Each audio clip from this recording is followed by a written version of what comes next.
कभी कभी जिंदगी की सबसे बड़ी जंग समाज से नहीं अपने हालातों से होती है।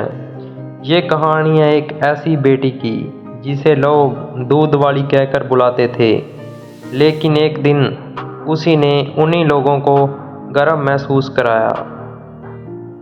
गांव की सुबह एक लड़की दूध से भरा डिब्बा ले जाती हुई। पूजा एक गरीब परिवार की लड़की थी।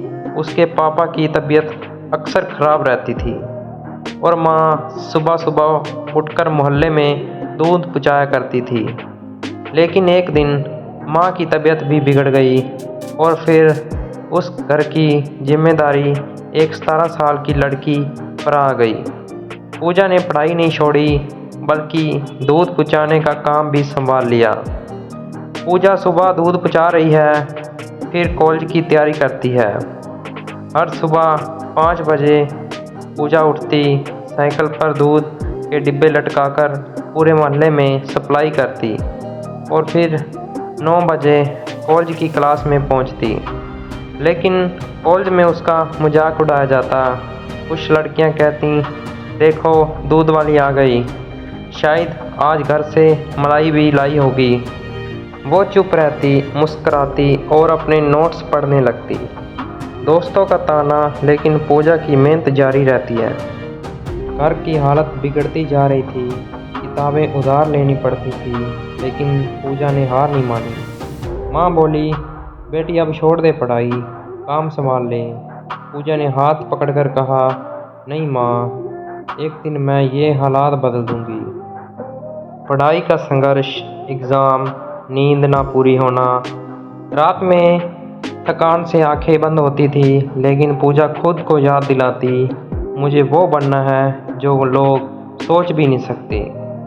मेरे जैसे इंसान बन सकते हैं। एग्ज़ाम पास आए।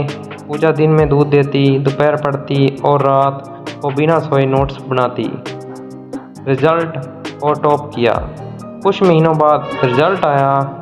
कॉलेज के बोर्ड पर सबसे ऊपर लिखा था, टॉपर पूजा कुमारी 99%। सब हैरान थे। अरे ये तो वही दूध वाली लड़की है ना। लेकिन पूजा सिर्फ यही नहीं रुकी। उसने स्कॉलरशिप से बीएससी की पढ़ाई पूरी की और फिर एम्स में एडमिशन लेकर एमबीबीएस की तैयारी शुरू की। पूजा अब डॉक्टर बन चुकी है, फ्री मेडिकल कैंप लगाती। कुछ सालों बाद वही पूजा अब डॉक्टर पूजा बन चुकी थी और अब उसी मोहल्ले में फ्री मेडिकल कैंप लगाती है।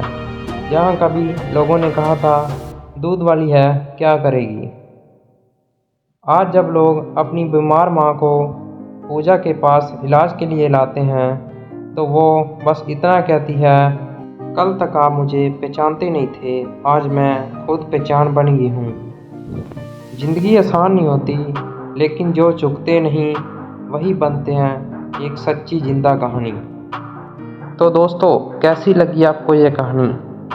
अगर अच्छी लगी है, दिल को छू गई है, तो दोस्तों को शेयर करो और अगर नहीं है तो चैनल को सब्सक्राइब करना ना भूलें और अगली कहानी का इंतज़ार करें। धन्यवाद।